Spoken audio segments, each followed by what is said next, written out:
here are not supported by and do not reflect.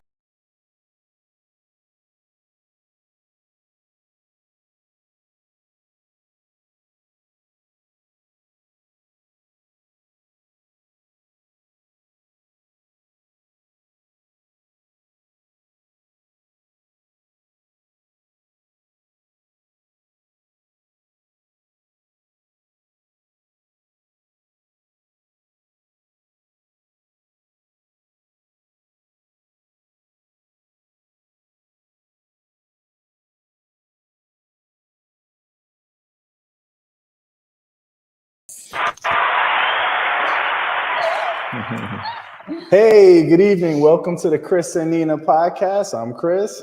I'm Nina. Good evening. And Happy New Year. Happy New Year. We have Ron with us today. Hi, Ron. How are you guys? Thank you for having me. Yes, Thank you for welcome. coming. Ron, please introduce yourself. My name is Ron Austin. I've been a mortgage banker, mortgage broker, and real estate consultant for the past 28 years.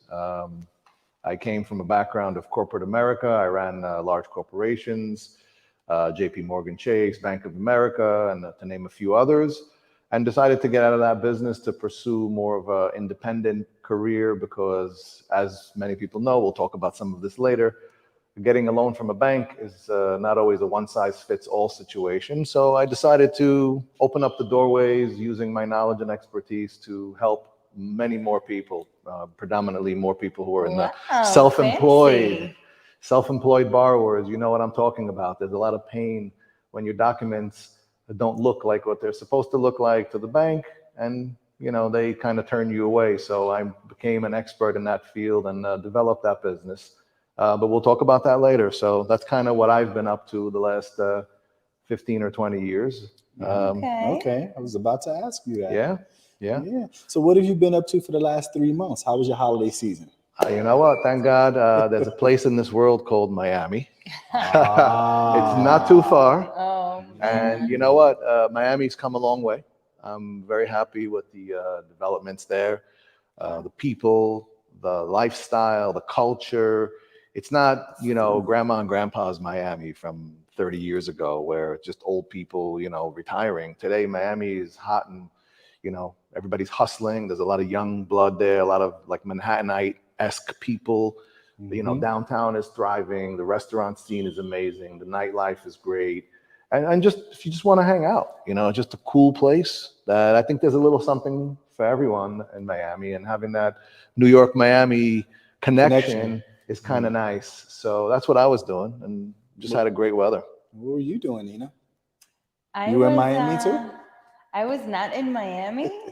I was in Miami early December, but yeah, everyone in Miami, Florida, and all that, I understand. I love it also. Great weather, energy, lifestyle, the quality of life, they say, fine. But hello, we're in New York. We're in one of the best cities in the world. What makes it one of the best? You know what? One of the things that I learned in the past week, that JFK is the busiest airport in the world. This was something new that I've learned, and I was in shock. And it has both upside and downside, of course. It's the busiest, so it may be having the most delays, and okay, fine. But New York, hello, you guys, this is New York. So listen, I don't want to get started on JFK right now because, if you travel in the world, and I'm talking anywhere in the world, right? You're talking Portugal, you're talking Great Britain, you're talking Paris, Spain, Madrid, even the smallest, tiniest airport somewhere in Europe. And it's like, wow, this is like a 5-star shopping center mall. And you come to JFK, I mean, if it's your first time and you landing in Terminal 4, I got to tell you, you want to just throw up. Like, the best thing there is Dunkin' Donuts. I'm going to keep fighting.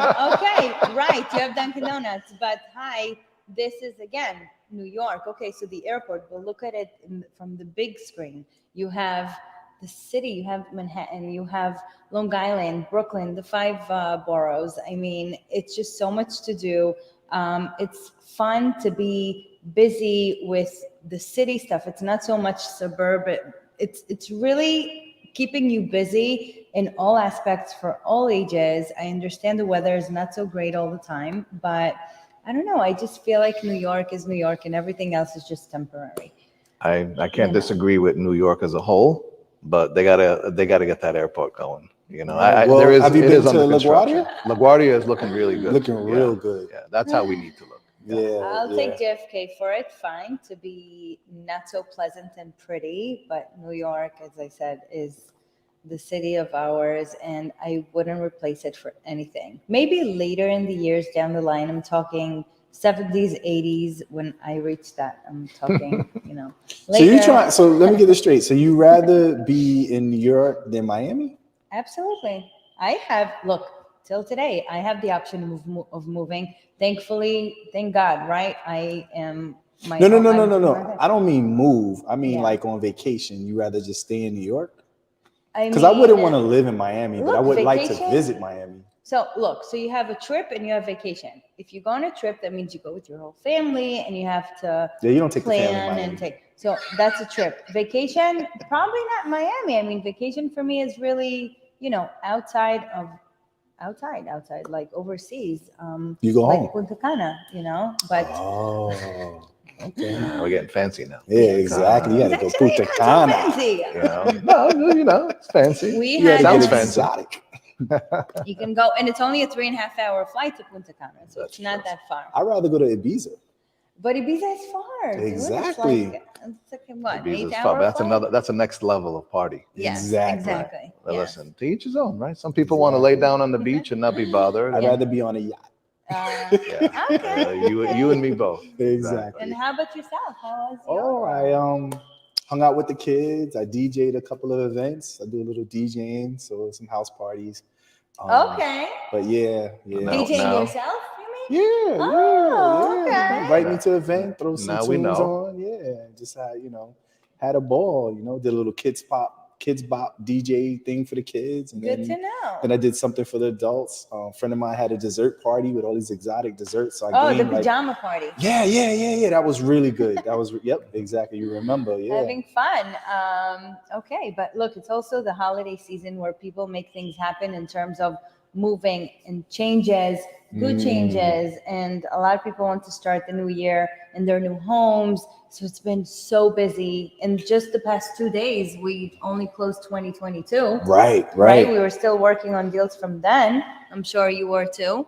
Yeah, trying to close out the year strong, but you couldn't close everybody in 2022. Yeah, it So was that's 2022. why, Right. like some dry closings. Do you have some dry closings where you had to do dry closing is when you really close on paper and everything gets transferred, but the money. So the money part isn't being done yet. Did you have any dry closings? No. My last deal was, thank God, 12/29, and after that, I wasn't trying to push a 30/31 on anybody. No? Listen, the Why? weekend, It's because we fun. had Christmas and New Year came on the weekend this year. Right?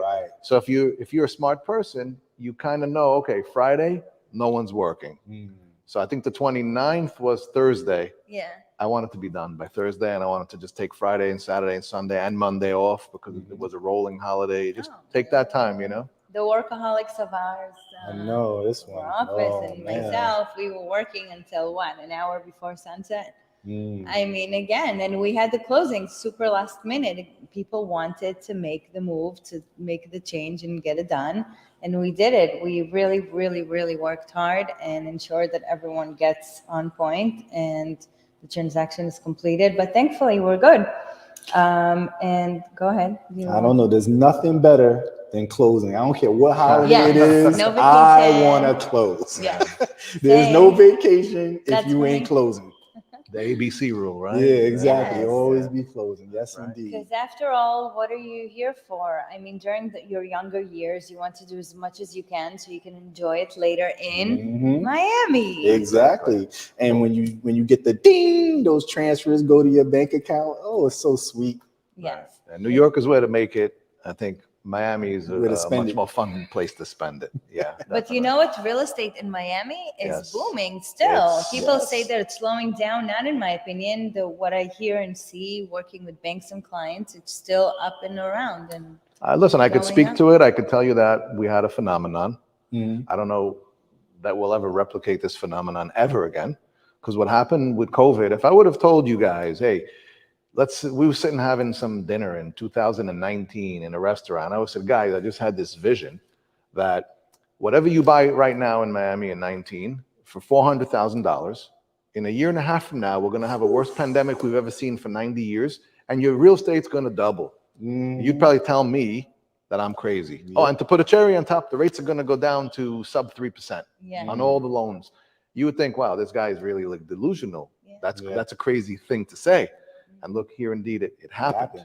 So now I think what's going on is that there is a correction. Now, correction is not that the prices are, going down or going, tanking. It's just a correction. In other words, there was too much activity and people were too busy overbuying, and there was not enough inventory, I guess, to suffice in that market. And now we're having that little bit of a correction. And I think everything will level off in the next month or so. And that's how real estate has been for decades. It's like a roller coaster ride. It's up and down and up and down. It never stays on a plane. It always just, and you just have to learn to work the different markets. That's exactly it. Yeah. Listen, as the real estate market kind of went, it swung, because if you look at Florida historically, let's just even say from 2010 till 2018, there was zero appreciation on real estate. Like, you bought something in 10, thought you're going to flip it in 5 years. You made no money. You might have even lost money. And all of a sudden, all that appreciation came from like 19 people who held on to their stuff into 2020. They just saw, tremendous 150, 200% gains on the money. And it was unexpected, if I say that. Because if everyone knew that, if I could predict that 2 years prior to that, I mean, we would have done things differently. You know what people were doing in Florida, maybe not Miami, but in Florida overall, a lot of people were buying for overseas on the internet. Yes. They were buying houses left and right at great prices on the internet from Europe. And these were for investment purposes. Yeah. That market. And then that's, I think, what fueled the new development. So all these new buildings that were built on I'll call it the North Miami Beach skyline, which is the Collins Avenue, these skyscrapers, the Trump's buildings, the Porsche buildings, the Turnberries. I mean, these are fantastic. The Aquilina buildings. These are like spectacular, right? Like, you can't even you can't even explain it. You have to go there. Yeah. And it's luxury beyond luxury at the highest levels possible. They were just marketing to Europe and South America, because two things. Those people needed to invest. At the time, Europe was in a bad shape, and the euro was very strong against the dollar. So what cost me $1 million cost them 800, because their euro is stronger than my dollar. Right. So that's what drove that. If you look at the euro and the dollar today, we're kind of on par. I could go now to Paris and get myself a very good deal, because now my dollar is stronger or on par with that euro. So the market kind of shifted a little bit, because now you don't really see that big rush from South America or from Europe to go and go crazy and invest in Miami unless they need it for themselves, right? It wasn't that brand new construction development. The developer is maybe even a South American developer, and he goes to Brazil and he pitches it to his marketing campaign in Brazil to all the millionaire and billionaires there, and they just take a few $1 million and let's get it done. Wow. Yeah. Is so the market jumping, is it a good time to buy and sell? You want me to answer that now? Sure. I'll say this, right? These are not words that come from simple people. These are words that come from real estate magnates. These are the guys who are like titans in the industry. No one that I know in the real estate industry that is, let's say they own 20, 30, 40 properties, ever bought the real estate because of where the rates were. So if you take today and you compare it to, let's time cycle back exactly 1 year from today, 1 year ago, you can buy a house. Let's just say that the ask price is $700,000, and you want to say, oh, let's take the family and go to the open house and show up, and there's 50 people there. Exactly. And by the end of the day, your real estate broker says, I can't give anyone a contract yet. I have to field all the different offers and see who's offering what. And in the end is, okay, the phones are still ringing. What happened with my offer I submitted yesterday? Well, we have an offer for 10,000 more than you offered. Well, I'll offer 10 more than that guy, and I'll offer 10 more than. And it's a cycle of someone asks for a piece of property, $700,000, and he ends up getting 785 because Right. there's 50 people that are bidding against each other. Yeah. Now, what caused that to happen? Inventory. Was, The rates easy were- access to funds, and the rates were very low. Yeah. So Yep. anyone looking at a payment, it was kind of, well, I can afford that. So what's the difference on 3% money from an 700 or a 785? It's an extra, $240 a month. But if you were selling that house, Right. you're eating good.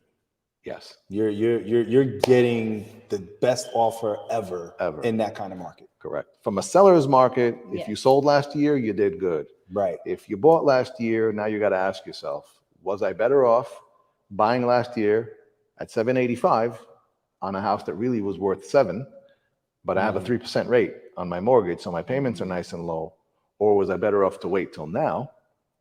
Right. And the rates are at 6%, And say, there's more inventory. the inventory is still a little light. Yeah. That's why the Oh, prices still? are holding Okay. up. Still, yeah. I Right. thought it was moving up. If the inventory was, But do explain to us, please. Yes, that's a very good example. So I know we're jumping right into business and we're not even in the second. But do explain to us back to that 1 year ago, a 3% rate, Right. at 700,000. right, Okay, let's stick to the 700,000. Right. How is it different than today's market at a little bit of a higher price with a higher rate, or in relative to the price difference of that bidding war, right? So Yeah. tell us, what's the difference between buying a year ago to buying today? so it's a very simple calculation.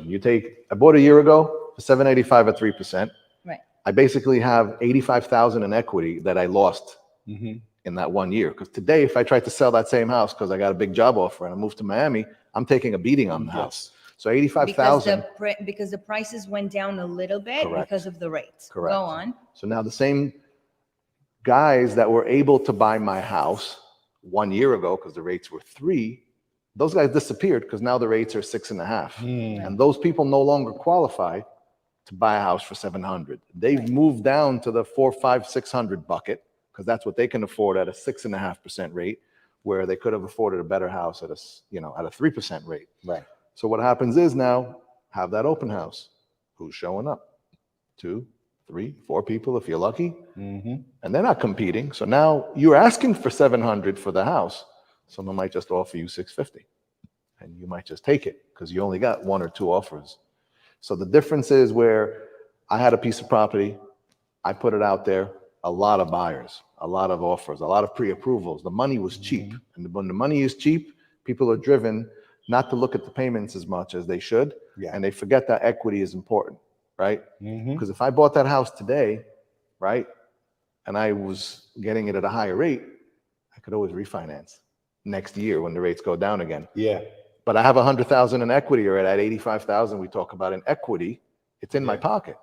So Christy Brown says, when the interest rates were low, it allowed people to buy more houses. I'll take it. Yes. Yeah. So your money is almost for free. Correct. All right. You're Yeah. borrowing money with putting very little down at your choice, of course. And then you're able to purchase more. But then your first home, that could be your FHA. And then every house thereafter could be your investment property. You could buy with other co-borrowers. You could buy with investors, even to just park your money. You're Yeah. better off buying, and then it goes up in value. Your payments eventually goes down and you owe less on your mortgage. And this is how you gain more. Absolutely buying more. Even today, you should always buy. You should always buy when the rates are high as well, because take that example of the 2-for-1 buy down option. Right? How do you call it? 2-for-1 buy The down? step down, 3, 2, 1. Yeah. So you still given the opportunity to purchase it with a relatively low rate in the first 2 years. And then the third year, and then for the life of the loan, you get that normal 5-ish rates. And that gives you that 2.5 years of opportunity to refinance eventually back to your low Listen, rates. to answer the question that she was asking, if it's a long-term play, Yeah. even if you overpaid for the house $50,000 net, Right. Right. but you kept the house for 15 years at a 3% rate, net, you did better. Yeah. But if short-term, you bought that house and 3 years later, you decided you wanted to sell it, you may have paid too much. Yeah. So you'll kind of try to balance it with the low rate and the low payments. But, you know, it's all a question of long-term, short-term, and, you know, overall. So today's market, I think that it's a buyer market versus a seller market. Yeah. Today, the buyer has the advantage. If you Yes. come and you get pre-approved by me and I give you that certificate, you're walking in like, you know, Walking kings. Superman. I right? call Yeah. them walking kings. I got a Buyers. pre-approval. I'm going to get approved, but I'm not paying $750. I want to give you $700. Do you want it or Exactly. not? I Exactly. agree with you, but I don't agree with you. Why don't you agree? Because I still feel like it's a seller's market because there aren't many available. That's the kicker. The kicker So is we're still the inventory is light. we're balanced at some point between the buyer and seller's market. A lot of fake news out there. Yeah, that's why I thought it was Fake more, news yeah. telling people, oh, it's a high rate, oh, don't buy Right. it and why not. Right. Every buyer that comes to my hands, I make them think otherwise and I prove them wrong because of that fake news. People Right. talk to each other and they just convince each other that it's not the right time Listen, to buy. you're the realtor here, right? Mhm. There's not a lot of inventory. Nope. Right. So if you want to buy a house because you need to buy a house, you will buy a house. Yeah. It's just a question of For are you sure. going to find what you need? And if Right. you do, you're gonna buy it. Yeah. And there's not like, you know, 15 years ago, you want to look at a house. I'm just saying an example in downtown Brooklyn. There's 100 to look at. Go find a house in downtown Brooklyn today. There's 12. Right. And when there's only 12 houses to look at and you want to buy one of those, you're going to have to compete. Yeah. Speaking of which, can you tell the people where we are today? Yes. So I was going to wait until after the break. Okay. Different markets, different rates, opportunities. And you know what? We are in a different borough. It's not one of the 5 boroughs, but you know what? Back to that. I didn't know that Long Island used to be a part of the Brooklyn borough. Did you hear about that? That's Wow, news to yeah. me. No, I did not know Yeah. that. I would have thought gonna- Queens more. I know. I think also specifically the Five Towns area. Well, we're butting against gonna- Queens pretty close. Yeah, that's right? what I would Yes, say. yes. Yeah. Okay, so we're outside of Brooklyn. I know we're normally filming this in the office. Brooklyn in the office. Yeah, we're in the Five Towns. We're in Hewlett Harbor, part of Long Island. We are in one of our listings, a beautiful mansion over by Harbor Road. We're gonna put up some more information on our Instagram. We're going to share it both by the Five Borough Instagram and the Christinina Real Estate Podcast. We chose to do it here because this is actually pretty much done, finally, and ready Yes. to be So advertised, sold. We already have a few people looking to place some offers. It's been on the market before it was finished to give an opportunity again because you of could get no inventory. yeah, and you would have got a great price. Yes. Yeah. So now it's finally done, and we chose to have it here. Spectacular home, by Yes, the it's way. beautiful. Thank you. I enjoy. Thanks. I I feel didn't like build it, but I'm selling it. if you're into Mediterranean style and you like the little Moroccan touch, Definitely Yeah. Moroccan. yeah, that's Yes. beautiful. Yes, I'm happy that you picked it up because a lot of people come in and ask, where are the blue tiles, the white, the lights, the gold, the cream? It all just comes together, beautifully put together by a really good outsider contractor that's been building here for quite some time. Is this a new construction? Yeah, so this is a new construction from ground up. We're looking at a little over 8,000 square feet of living space, sitting on a 10,000 square foot lot. And yeah, we're gonna give out all this information. Don't forget on the water. Yeah. Yes, on the water. you have bulkhead. Surrounded by other mansions as well. There's some beautiful homes Yeah. all around us right now. Yeah, and do you know this body of water? This is the Bay This is the channel. Channel. Yeah, that's this you have access here. You're basically across from the golf club, Mhm. so you don't have a lot of neighbor noise, and it's Yeah, really no beautiful. through traffic. No through mainly, traffic, correct. right? And basically, you have a couple of smaller bridges here on channel Yeah. Mhm. that you're not going to be able to park a 80-foot yacht back here, but you Yeah. definitely can put a nice 32 to 36, Yeah. pleasure Mhm. cruiser boat.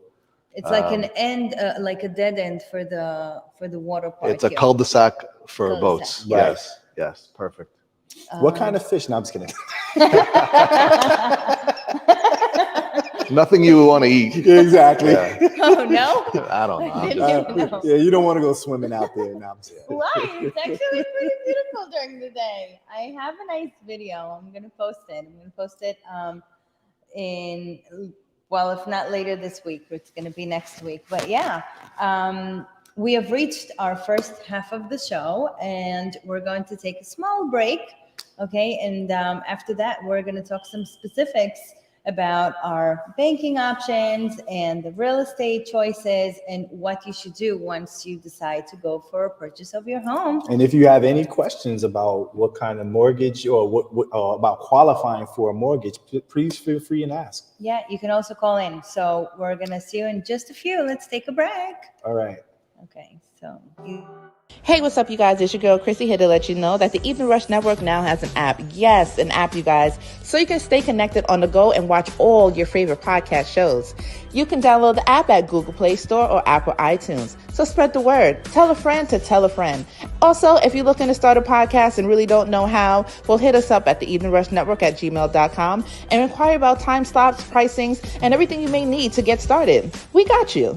Join the winning team, the Evening Rush Network. And also, download that app. What are you waiting for? Get to it. Now, here are our sponsors. well, hi, Oh, hey. we're back. Yeah, we are back and super excited to continue. We actually took a very long break. We haven't been here in almost a month. Right. Yeah? Right. Yeah, you were doing shows with other agents without me. Yeah, we had to, well, it also was my birthday. Sorry about that. Yeah, it was my birthday. We weren't here. Some of us were away. Oh, yeah, it was a worry, holiday. that's fine. You got it? Yeah. That's fine, that's fine. We're getting some things coming into the place. Sorry, just put that away. Yeah, so planning to purchase a house. By the way, you have a number on the bottom of the screen. Feel free. Sometimes people call in and ask their questions. So you have that call-in number. Totally. We're here to answer all your questions. I know some of you guys always private message us and asking us to speak about specific things. Not always we remember to put it together and call on it, but here we are today in case you want to connect. So I want to learn today what would be a good time, what would be a preferred bank. Is it true that some banks that we go to directly just try to shove us one product rather than compare it with other banks? I want to know, how do I know who to trust when I go to my mortgage banker? What do I need to look for? What do I need to ask? So Les, I'm going to speak from wearing different hats. Yes. So let me speak from the corporate hat. So when I ran Chase Bank for the better of 11 years at the highest levels, we had a one-size-fits-all kind of mentality. You would come into the bank, you would sit down, you'd have a consultation, and it would be a documentation loan type of either a conventional loan or an FHA loan, both which would require you to come to the bank and bring your tax returns, your bank statements, your W-2s, your pay stubs, and everything really had to be in order 100%. Then we would see that you brought those documentations. While you're sitting, check your credit. If your credit's good, we move to the next phase. If your credit is bad, it could be a hard stop. Got you. That also goes for investment property. Even worse. Okay. Even worse. So So we're we have talking now. FHA, conventional investment property. Correct. So let's say someone has a few $100,000 in the bank, Correct. but their credit is not that great. It's a big problem. So, you may be pushed into a program. Now, the problem with the bigger institutions is that, and they probably don't like that I'm saying this, but they have a comfort zone. They like to lend money to people that don't need the money. Or they like to lend That's- money to people that are easy. Easy meaning you have a regular easy job, you get paid every 2 weeks, you work for UPS, you work for FedEx, you work for the school, you work as a policeman, you work in the government. Everything is black and white and simple. The second that Easy. Correct. The second that you have some component of your tax return, which is self-employed, and you might be a Schedule C person, for those of you who know what that means, or a Schedule E person where you might own several other pieces of real estate, you're in big trouble. You're in big trouble if you're sitting in front of a Chase guy or a Wells guy or a Citibank guy, and they could say all they want. No, that's not true. We lend to everyone. Yeah, but it is true. Your underwriters kind of pick those people apart. Gotcha. And if he didn't show income, and if he didn't show the rental, and if he showed a loss one year and he didn't show it the next year, that file is going to be a jambalaya of craziness. And your likelihood of getting a declination on that loan after you're waiting a month for an approval, it may be disappointing. Yeah, someone said they like to hide these programs that can help us middle class that want to buy a house. You know what? I'm not going to speak. I haven't been in the corporate world for many years now. And the reason is, you're right. If you're listening, go and Google Wells Fargo mortgage, see what's going on with that. Wells Fargo's in a lot of trouble. And now all of a sudden they're coming out of the woodwork and saying, we're going to cut correspondent lending and we're going to focus on programs that lend to minorities. Why now? That's the answer to that question. Why now? Why now? Why now? Because you got busted. Right. You got busted that you were discriminating against too many people all these years, and you didn't lend to specific areas, pockets, people, profiles, whatever you want to do, and now you got caught. And now all of a sudden you're putting out this initiative. So the way I look at it is this. No one ever came to me because I worked at Chase or Wells Fargo or Citibank or wherever. They came to me because I have a reputation. The reputation is you have to be honest. You have to be upfront with people. Yeah. And you have to listen to your client, which is the most valuable thing, and understand what his needs are. So like you said before, the guy has $200,000. The guy has a 401k. The guy had a little bump in his credit. His credit's only 615 right now. Guess what?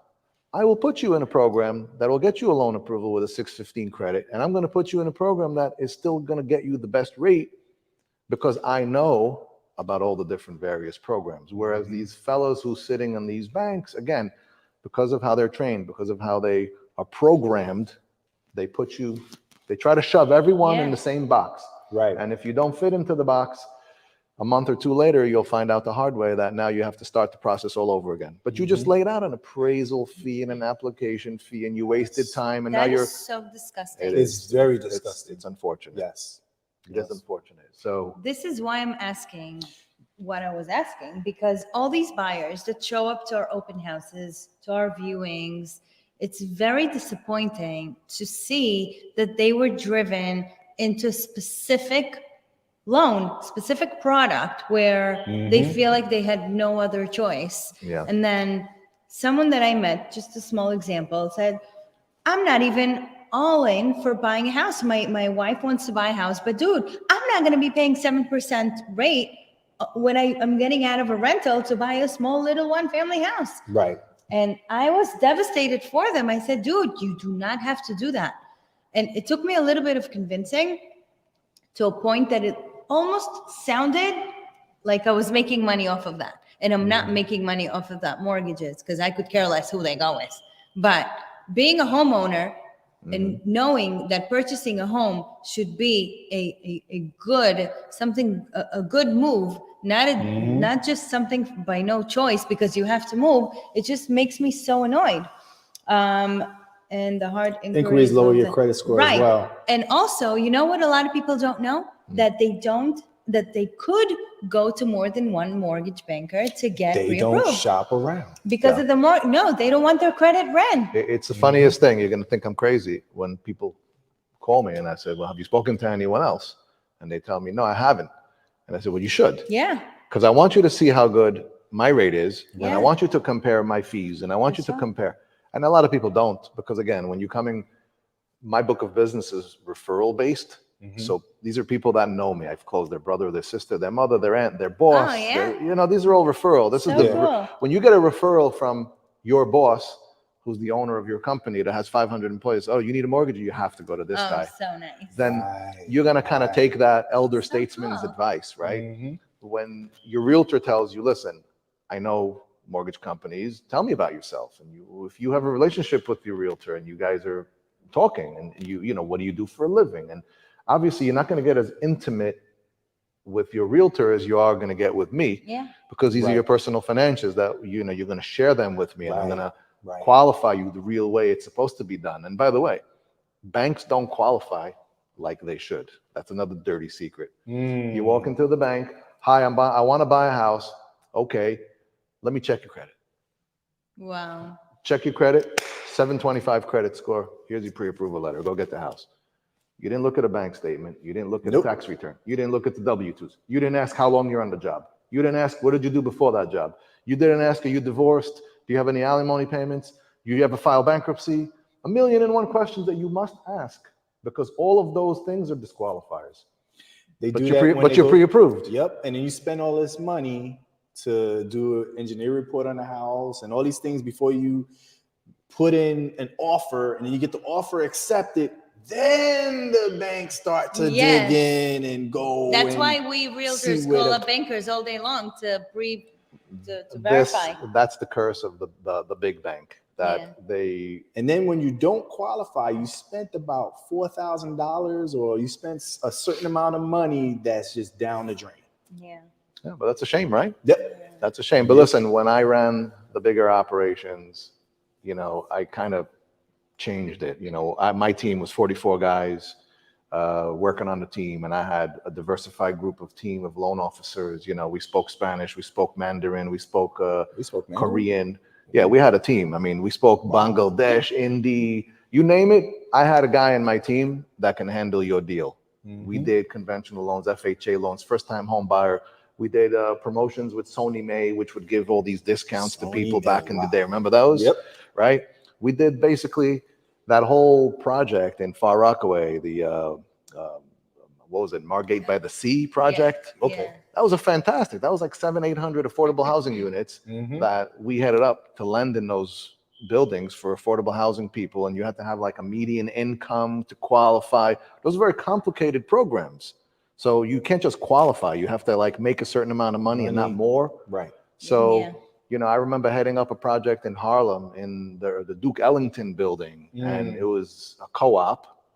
And it was, if you were an affordable housing person, you would get an incredible rate because the bank would subsidize it because you're buying in that area.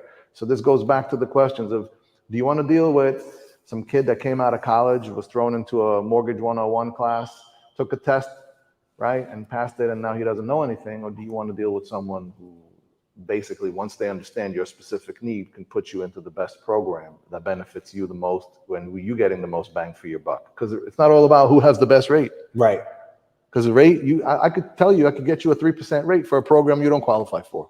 So question, is it hard to get a mortgage today compared to yesterday? I'm going to answer that question, and I'm going to say yes and no.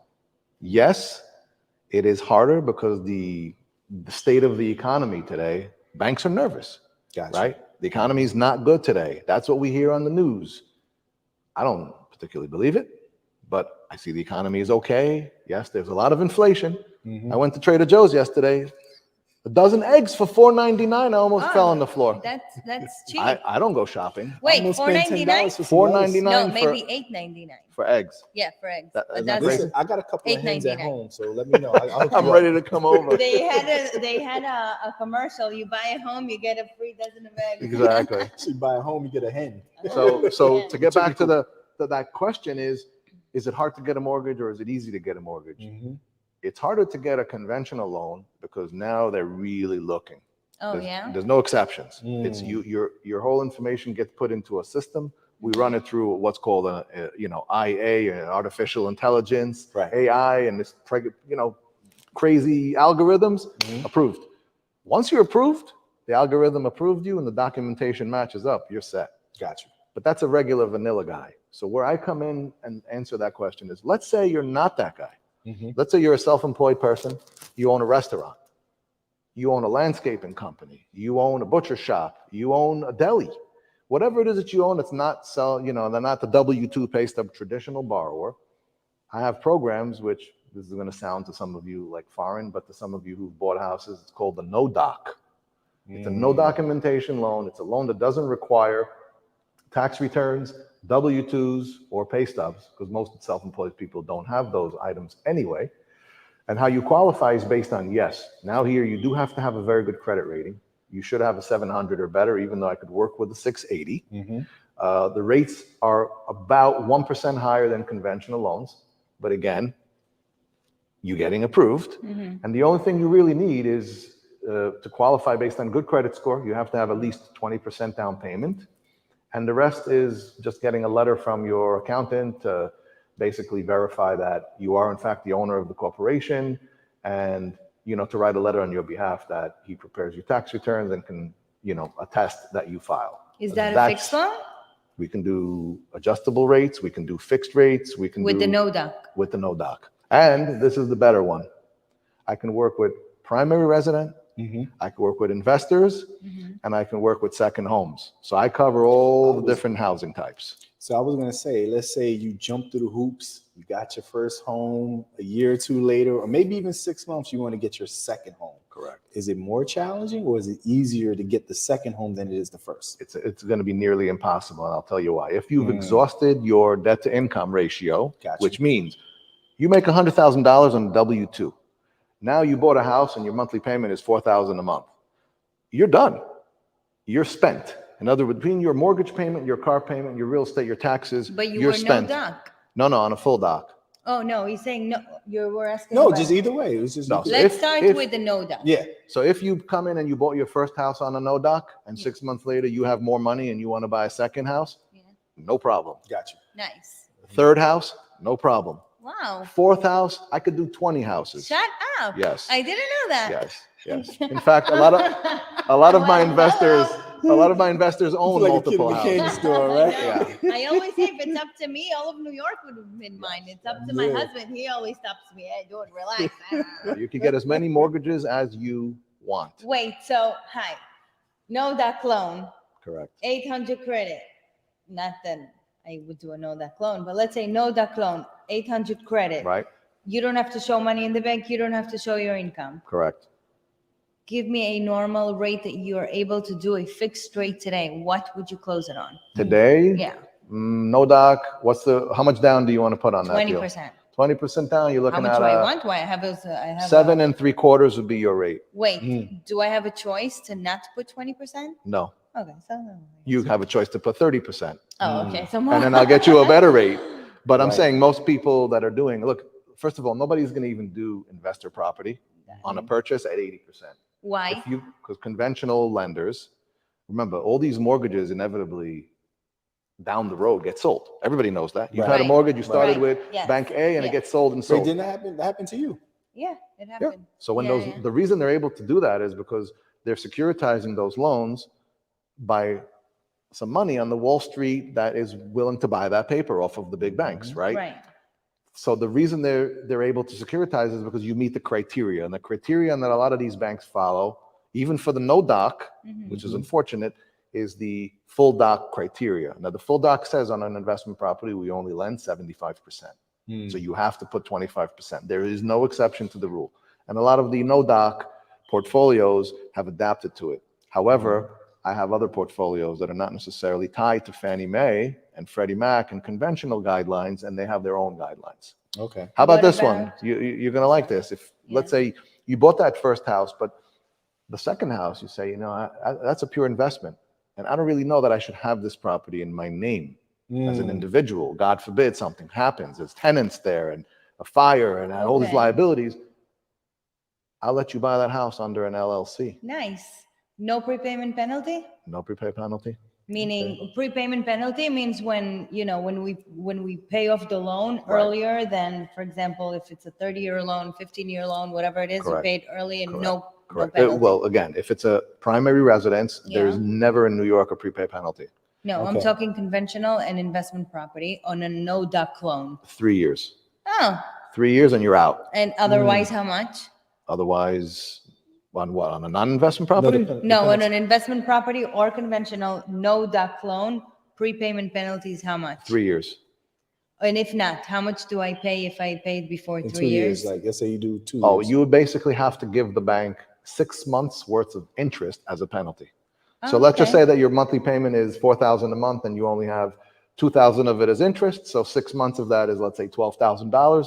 You get a slap on the wrist for paying early, and then you're So 6 months of 6 months of interest, and you're out. Interest only. Correct, only interest. Only interest. Okay. That's so your- not so bad. It's not even horrible. No, not at It's all. not even horrible. It's just you're satisfying a loan to the bank that you didn't really keep for that long, so they didn't really make a lot of money on it. Yeah. And so you're kind of paying them a little bit Yeah. of a penalty for that. Okay. Wow, I learned a lot today.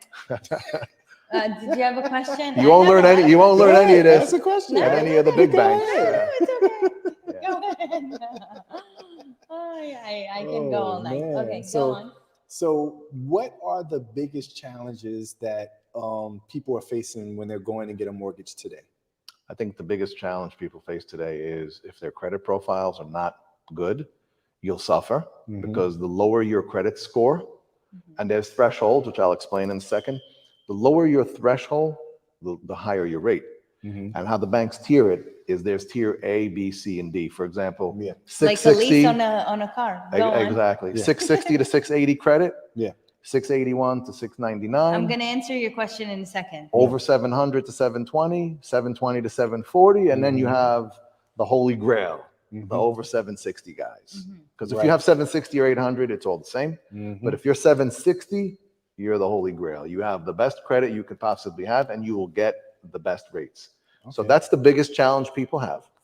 The credit, but in my opinion, I know people that in a month, max 2 months, will fly you through the roof with the high credit score. Let me tell you what the problem is. The current state of the economy, what did people do the last couple of years? Because of the inflation, they started to use the credit credit cards. cards. And when your credit card is $10,000, that's your limit, and you owe $9,000, your credit score that was 700 2 months ago just went down to 675 because you're overutilization. Now imagine you have 5 credit cards and Right. all 5 of them are maxed out. Same- Your same score thing. is going to take a beating and you're going to suffer. So if you're planning on buying a house, some good advice, Yeah, take a look at your credit. yeah. And if you take a look at your highest available limit and try not to exceed 50%. And also, even if you have great credit, you still have to know your debt to income ratio, because if you get past and you get the qualification, when they do the underwriting, they're going to ask you to pay off some of that debt so that you'll be at closer to 50%. Correct. And also someone asked, does this hurt real estate agents? Right. You were gonna get to So that's our job, to help you as a realtor to ensure that you're not just jumping into something that you can't afford.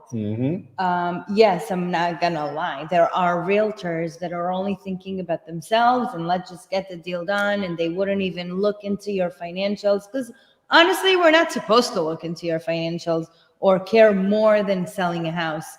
But a good realtor really wants their name to come ahead of them and ensure that you'll get future business from that person or their surrounding family or whatever.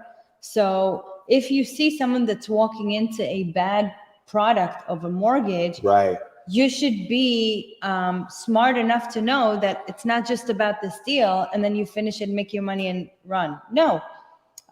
So does it hurt realtors when they have a bad option? I mean, again, we go and we compare and we introduce people who we know in the business, and no, we don't make money off of that. We simply ensure that whoever you're working with is trustworthy, knows what they're doing, and ensure that this will get to the closing table in a good enough Exactly. terms, and for your client to be happy and fast enough for your seller to Because sell. we do not want you to shell out a bunch of money to buy a home and then don't qualify. Yeah, when you don't pay your mortgage afterwards, that hurts that banker too, no? Yes. Listen, every loan that every individual mortgage loan officer writes is tagged to their name, to their unique identifier. Wow. Now, I don't know if you want to be that guy that every loan you write is a default. Wow. Right. Imagine. Well, That's we just had that bad though. news. We went through, what was it? The predatory lending, what was that? Like 15 years ago? You're talking about in 2008. 6, 7, 8. 2007. Yeah. 6, 7, where 8. there was a whole Yeah, you could Listen, have gotten we them. can have a whole episode on On that. that, yeah, that was the wild west. Yeah, it Yeah. was. There was somebody with a foreign name that had like 100 properties that he bought on the same day. I And said, like "How?" two different socials. Yes, and it was just The stories are endless yes, in that yes, market. But listen, yes. it was not a consumer's fault. It's the same thing. No, It was like dealing with little children. If the little kid goes to the candy jar and he grabs 6 M&Ms and eats them, and you're looking at him, but you don't do anything, he runs back and grabs another 6. Yep. And if you're still not looking at him, he'll grab another 20 and another 50 until what happens? he gets sick. He gets sick. And then when he gets sick, because he overdosed and he couldn't handle all those M&Ms, and then who's there? The parents got to be there because they weren't watching. The parents in this case were the federal government. Yep. They weren't watching anybody. They weren't watching the banks. They weren't watching. And then in retrospect, after the crash, they came in and they over-regulated the business and Yes. completely killed us. And that's why we went into a recession. Yep. Yeah. So, And then also sometimes people want to own a home so bad. And that's why it's good for the agent to know what they can really afford. Because if you can just barely buy the house, keeping the house is going to be, if you're spending all your money, then you own the home and you could make the mortgage payments, but that roof needs work or something unfortunate happens. You got to replace a boiler. Guess what? Where's your money? You spent all your money to get this home, and then to keep it and maintain it, you don't have the money, and then you it's a slippery slope. you touched on something important. You asked another challenge. Yeah. One of the requirements that banks have is reserves. Right. You can't close on a loan unless you have, depending on the 6 program, months. usually between 3 and 6 months of reserve. That's not money that you're going to spend at the closing table. That's money that you have to show that you still have liquidity. But which means explain what cash. are reserves? Reserves are, let's just say you finished your closing, you own the house now. Your bank account can't have 0 in it. You need to have in your bank account, if your monthly mortgage payment calculated to be $3,000 a month, you need to show the bank that you have $9,000 in the bank, Right. or $15,000 in the bank. They call it like the rainy day money. So like the boiler broke, you got to call a plumber and he's got to fix it, and it costs money. And if you don't have any money in the bank, what's going to happen? So what if you, instead of doing a down payment, you do a seller's concession and you have that money in the bank? Because you're not putting it on the down payment. 100%. You can do a seller credit. You can do a seller concession. You can do a lender credit. I've done many lender credits. See, I always laugh when I compete against another banker and on a broker level, and someone is short funds to close. I tell them, listen, I'll beat that guy's rate and I'll still give you a point as a credit for closing from me. They're like, well, how'd you do that? I'm just manipulating the rates. It's the same thing as you buy a car, right? You could get $500 a month with $10,000 down, or you could pay $800 a month with no money down. Right. So which one do you want? So as a banker, you know numbers, and if someone's coming in and you understand that they're a little tight on the cash, Right. you can't go crazy because there are limitations, right? But I can basically price your loan in a way where you're getting a lender's credit, because I can just give you a credit so that it helps you towards your closing costs, and it's fully allowable. And what if they have already the closing costs covered? How can that credit be given to them? You have to apply it towards. Oh, it has to something. go towards your Correct. credit. Correct. It cannot be a check. No, No. you're not walking out of there with cash, but you'll not- retain. Listen, the goal is that you retain more of your cash in your bank rather than having to shell it out at the closing. Thereby, you satisfy the reserve requirement. So again, it's experience, it's knowledge, it's listening to your client, right? The people give you bank statements. You're supposed to look at them. You're supposed to analyze them. Right. You're supposed to actually look to see if there are like transactions that don't make sense there, large deposits, because these are things that the bank is going to question, right? Where did you get this $5,000 you deposited last Tuesday? And if the guy can't tell you where he got it from, that's an automatic disqualification on a loan. Red flag. Correct. Right. With like gifts, since like you have to have the gift seasoned and like, Not necessarily seasoned, but the gifts are allowed, but you can't get a cash gift. They need to be explainable. Like where all of a sudden, what are you, a drug dealer? What do you do? Where is this coming from? Right. Yeah, I had that. Before we finish, I really wanted to ask you this one other question. So we are here at a $5 million mansion. let's say I was ready to buy this home as a first-time buyer. Okay? Okay. I know. What do a first-time buyer? You never know. First-time buyer comes to a $5 million mansion. What would you should suggest to a W-2 worker, good credit, like I said, first-time homeowner, putting as little as possible, And what would the payments be? yeah, what type of product? So first of all, just to answer that question easy, that's a jumbo loan, Okay. no matter what. So don't expect to hear rates that are going to be the Less same than- as your friend who just Yeah. bought a house down the road in the other neighborhood for 650 and put 20% down, because Yeah. that's a conventional mortgage. Now we're talking jumbo. So No it's kind of, problem. Explain you're to talking us. jumbo loan, you're going to have to come in with the better of. And what's 20 a jumbo loan? So just for our audience. So we basically have posted limits from the federal government Right.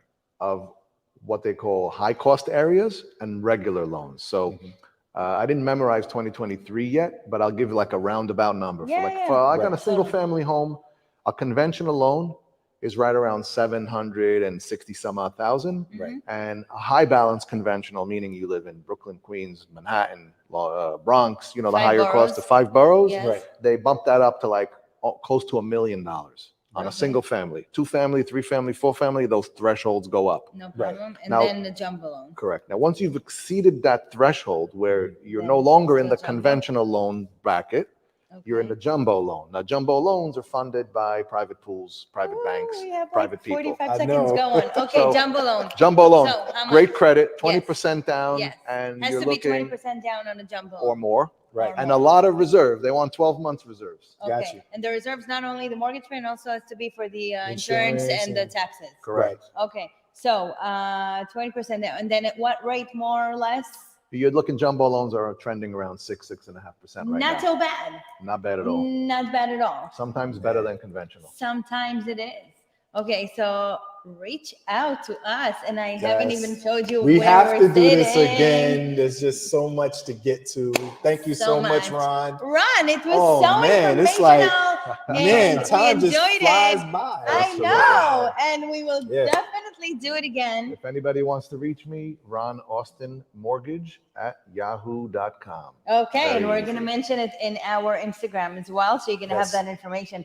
Thank you so Thank much. you so much. It was Thank so you, much guys. fun being here again after so long, and we're going to see you maybe next week, if not definitely in 2 weeks. from Yeah. a But- different mansion. Ooh, Yes. okay. See you And later. the rates are great. Great Yes. time to come into a market. Yes, All right. for Yes, sure. it is. Always right. great time. Good night.